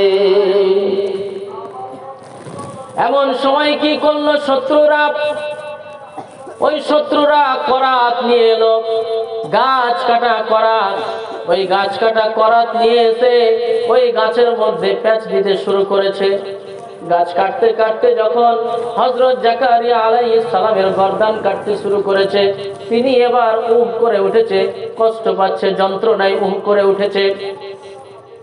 এমন সময় ফেরেশতা জিবরাইল আলাইহিস সালাম এসে বলছেন, ও আল্লাহর নবী, আপনি একটু ভুল করেছেন। সেই ভুলটা হলো এই বিপদের সময় আপনি আল্লাহর কাছে আশ্রয় না চেয়ে এই গাছের কাছে আশ্রয় চেয়েছেন। এই ভুলের কারণে শাস্তি স্বরূপ করাত দিয়ে আপনার দেহটাকে দ্বিখণ্ডিত করা হবে। এটা হচ্ছে আল্লাহর বিধান। আপনি মাথা পেতে এই শাস্তি মেনে নেবেন। আর একবার যদি উ শব্দ করেন তাহলে নবুয়তের দরজা থেকে, নবুয়তের লিস্ট থেকে আপনার নামটা কেটে দেওয়া হবে। জোরে বলুন সুবহানাল্লাহ। বাবাজি ভাইরা, সাধারণ মানুষের ভুল ভুল না, সাধারণ মানুষের ভুল ভুল না, কিন্তু একজন বিজ্ঞ মানুষ যদি ভুল করে সেটা বিশাল বড় ভুল হয়ে যায়। তিনি একজন নবী, ওই বিপদের সময় গাছের কাছে আশ্রয় চেয়েছে। এটা সাধারণ মানুষ আমরা সবকিছুই করি, কিন্তু আল্লাহ ক্ষমা করে দেন, কিন্তু তিনি একজন নবী, কিভাবে হতে পারে এটা? আল্লাহ ক্ষমা করলেন না। আল্লাহ বললেন শাস্তি স্বরূপ করাত দিয়ে তোমার দেহটাকে চিরা হবে, তুমি পর্যন্ত শব্দ করতে পারবা না, আর যদি শব্দ করো তাহলে নবুয়তের লিস্ট থেকে তোমাকে বাদ দিয়ে দেওয়া হবে। জোরে বলুন সুবহানাল্লাহ। আমার বাবাজি ভাইয়েরা, দুশ্মনেরা, শত্রুরা হযরত জাকারিয়া আলাইহিস সালামকে করাত দিয়ে দ্বিখণ্ডিত করে দিলেন। হযরত জাকারিয়া আলাইহিস সালাম এহ জগৎ থেকে পরজগতে পাড়ি দিলেন। বাবাজি ভাইয়েরা, এইদিকে হযরত ইয়াহইয়া আলাইহিস সালাম তিনি বড় হয়ে গিয়েছেন, তিনি পিতার বিরহে একদিকে এমনিতেই তো তিনি মনমরা অবস্থায় থাকেন আল্লাহর ভয়ে, এমনিতেই তো তিনি সব সময় আল্লাহর প্রেমে মশগুল থাকেন, তারপরে পিতার বিরহ ব্যথা তিনি কেমন করে সহ্য করবেন? যাই হোক বাবাজি ভাইরা, আল্লাহর বিধানে যা কিছু হওয়ার হয়ে গিয়েছে, তিনি এবার দ্বীনি কার্যক্রম চালাতে লাগলেন। বাবাজি ভাইরা, হযরত ইয়াহইয়া আলাইহিস সালাম তিনি অতি নম্র মানুষ ছিলেন, অতি ভদ্র মানুষ ছিলেন, অতি বিনয়ী মানুষ ছিলেন। কারোর সঙ্গে ঝগড়া বিবাদ করতেন না, কারোর সঙ্গে উচ্চবাচ্য কথা বলতেন না। সব সময় তিনি আল্লাহর বিধান মতো চলতেন, আল্লাহর শরীয়ত অনুযায়ী চলতেন। এই শরীয়ত বিধানে তিনি অত্যন্ত কঠোর ছিলেন। এই শরীয়তের খিলাফ যদি কেউ কাজ করতেন, কোনোদিন তিনি সেটা মেনে নিতেন না। নিজের জীবন চলে গেলেও তিনি সেটাতে সম্মতি দিতেন না। আমার বাবাজি ভাইয়েরা, ঘটনা এইরকমই ঘটে গেল। হযরত ইয়াহইয়া আলাইহিস সালাম তিনি ইসলাম ধর্ম প্রচার করতে লাগলেন, মানুষকে সৎ পথে আনতে লাগলেন, এবং তিনি সুসংবাদ দিতে লাগলেন যে আমার পরে এমন একজন নবী হবেন, তিনি হবেন কালিমুল্লাহ, ঈসা কালিমুল্লাহ, তিনি আসবেন, ঈসা রুহুল্লাহ, তিনি আসবেন আমার পরে।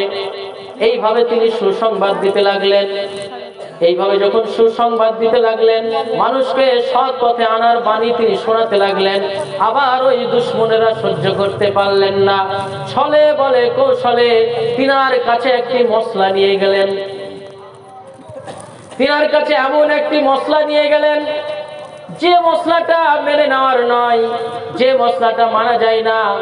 আর তিনারা ফন্দি এটাই ছিলেন যে ওই মশলাটা তিনি তো মানবেন না, ওই মশলার রায় যদি তিনি না দেন আমাদের পক্ষে, তাহলে তিনাকেও এই জগৎ থেকে সরিয়ে দেব।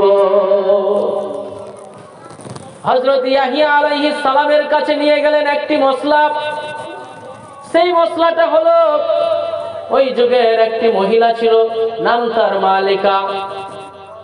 ওই মালিকা তার কাছে গিয়ে একটি মশলা নিতে গেল, সাথে কয়েকজন গণ্যমান্য ব্যক্তি তাদেরকেও নিয়ে গেল। নিয়ে যাওয়ার পরে হযরত ইয়াহইয়া আলাইহিস সালামকে বলছেন, ও আল্লাহর নবী, শোনো, তুমি তো একজন যোগ্য বিজ্ঞ মানুষ, তোমার কাছে মশলা নেওয়াটা দরকার আছে। আচ্ছা, আমি একটা কাজ করতে চাইছি। আমি অন্য স্বামীর ঘরে ছিলাম, সেই স্বামীর ঘরে আমার একটা কন্যা সন্তান হয়েছিল। ওই স্বামীর ঘর ছেড়ে আমি এখন অন্য স্বামীর ঘরে এসেছি। এখন সেই স্বামীর সঙ্গে আমার ওই মেয়ের বিবাহ দিতে চাই। এটা দেওয়া যাবে কি যাবে না, আপনার একটু মতটা বলে দিন। হযরত ইয়াহইয়া আলাইহিস সালাম বলে দিলেন, না, কোনো মতেই সম্ভব নয়। ওটা হচ্ছে আপনার মেয়ে, আর আপনার মেয়ের সাথে আপনার স্বামীর বিবাহ দেওয়া জায়েজ হবে না, এটা শরীয়তে চলবে না, মানা যাবে না। তিনি অসম্মতি করলেন। কিন্তু মালিকা তিনার এই অসম্মতির কারণে তিনার যেন রাগ হয়ে গেল। বাবাজি ভাইরা, তিনি চোখ গরম করে, মাথা গরম করে ওই জায়গা থেকে ছুটতে ছুটতে দৌড়াতে দৌড়াতে চলে এলেন। আসার পরে স্বামীকে বলেছে, স্বামী গো, আপনার সঙ্গে আমার মেয়ের বিবাহ দিব ভেবেছিলাম, কিন্তু এটা সম্ভব নয়, সে মানতে রাজি নয়। এখন আপনি কি করবেন দেখুন। এখন ওই ব্যক্তি ছিল একজন নেতা লোক, ওই মহলের একজন শাসক লোক ছিল। সে বলছে আমার পক্ষে যদি রায় না হয় তাহলে তাকে আমরা জ্যান্ত রাখবো না, তাকেও দুনিয়া থেকে বিদায় করে দেব। জোরে বলুন সুবহানাল্লাহ। আমার বাবাজি ভাইরা, তারা কি করলো? তারা ছলে বলে কৌশলে সবাই একসঙ্গে হয়ে হযরত ইয়াহিয়া আলাইহিস সালামকে দুনিয়ার জমিন থেকে কতল করে দিল। বাবাজি ভাইরা, যখন ইয়াহিয়া আলাইহিস সালামকে তিনার গর্দানটাকে কেটে ফেললো, তখনও পর্যন্ত হযরত ইয়াহিয়া আলাইহিস সালামের ঠোঁট জবান থেকে একটাই কথাই উচ্চারণ হচ্ছিল যে আগেকার স্বামীর, আগেকার মেয়ের সঙ্গে নিজের স্বামীর বিয়ে দেওয়া চলবে না, এটা শরীয়তে নাই, এটা কোনোদিন জায়েজ হবে না, এটা হারাম, এটা হলো হারাম। জোরে বলুন সুবহানাল্লাহ। আমার বাবাজি ভাইরা, এইভাবে হযরত ইয়াহিয়া আলাইহিস সালামকে দুনিয়ার জমিন থেকে সরিয়ে দিলেন। বাবাজি ভাইরা, এইভাবে নবী রাসূলগণ যত ছিলেন সবাই কত যে কষ্ট করেছেন এই ইসলামকে টিকিয়ে রাখার জন্য, এই ইসলামকে জিন্দা রাখার জন্য। কতজন মার খেয়েছেন, কতজন শহীদ হয়ে গিয়েছেন নির্মম ভাবে। আজকে আমরা ইসলাম পেয়েছি, কত শান্তিপূর্ণ ধর্ম পেয়েছি। আমার বাবাজি ভাইয়েরা, আমাদের অবশ্যই উচিত এই ইসলামী মতে চলা, শরীয়ত অনুযায়ী চলা, 5 ওয়াক্ত নামাজ নিয়ে চলা, ইবাদত বন্দেগীর মধ্যে চলা। কারণ এই ক্ষণিকের দুনিয়া বেশি দিন নয়। বাবাজি ভাইয়েরা, নবী আমার বলছেন আমার উম্মতের বয়স হবে, গড় বয়স হবে 50 থেকে 60 বছর, 60 থেকে 70 বছর, এর বেশি নয়। বাস্তবেই তাই। আমরা বর্তমানে 50, 60, 70 হয়ে গেলে আমাদের আর কিছু করার ক্ষমতা থাকে না। বাবাজি ভাইয়েরা, এই দুনিয়া থেকে বিদায় নিতে হয়, কবরের জীবনে চলে যেতে হয়। কবরের মধ্যে অনন্ত জীবন, কাল কিয়ামত পর্যন্ত আপনি কবরের মধ্যে থাকবেন। কিয়ামত যখন হবে আপনি আবার উঠবেন, হিসাব নিকাশ হবে। কতই যে ভয়াবহ পরিস্থিতি আমাদের আসছে। বাবাজি ভাইয়েরা, আমরা সবাই জান্নাতি প্রোডাক্ট। আমাদেরকে চেষ্টা করতে হবে যেন এই দুনিয়ার জমিনে কিছু পুণ্য কাজ করে, দুনিয়ার জমিনে কিছু নেক কাজ করে আখিরাতের পুঁজি করার। আমরা যেখানে ছিলাম আবার যেন সেই জান্নাতের মধ্যেই প্রবেশ করতে পারি। সকলেই বলুন আমিন। ওমা আলাইনা ইল্লাল বালাগ। আসসালামু আলাইকুম ওয়া রাহমাতুল্লাহ। বলার মধ্যে যদি কোনো ভুল ত্রুটি হয়ে যায় আল্লাহ পাক রব্বুল আলামিনের কাছে ক্ষমা চেয়ে নিচ্ছি, নবী করিম সাল্লাল্লাহু আলাইহি ওয়াসাল্লামের কাছে ক্ষমা চেয়ে নিচ্ছি। বলার মধ্যে, ভাষার মধ্যে যদি কোনো ভুল ত্রুটি হয়ে যায় আপনাদের কাছেও ক্ষমা চেয়ে নিচ্ছি। আসসালামু আলাইকুম ওয়া রাহমাতুল্লাহ। ভালোবাসার জায়গা মদিনা, ভালো লাগার জায়গা মদিনা, ভালোবাসার জায়গা মদিনা, ভালো লাগার জায়গা মদিনা।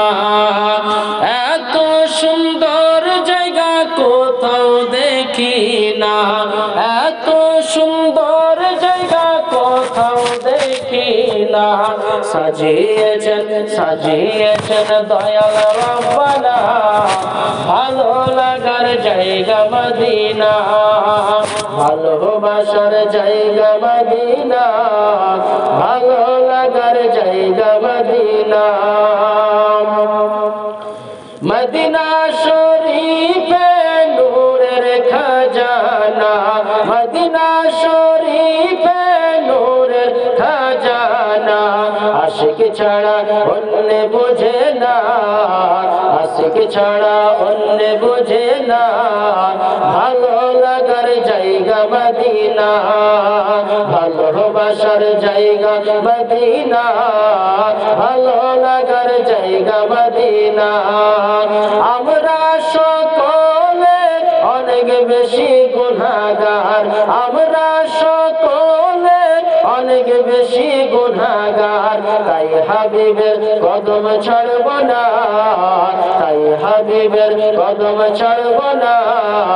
ভালোবাসার জায়গা মদিনা, ভালো লাগার জায়গা মদিনা, ভালো লাগা লাগার জায়গা মদিনা এত সুন্দর জায়গা কোথাও দেখি না এত সুন্দর জায়গা কোথাও দেখি না সাজিয়েছেন দয়াল রব্বানা ভালো লাগার জায়গা মদিনা একদিন সকলে কবরে যাব একদিন কবরে মোরা যাব ওই সময় থাকবে শাহে মদিনা ভালো লাগার জায়গা মদিনা ভালোবাসার জায়গা মদিনা ভালো লাগার জায়গা মদিনা ভালোবাসার জায়গা মদিনা ভালো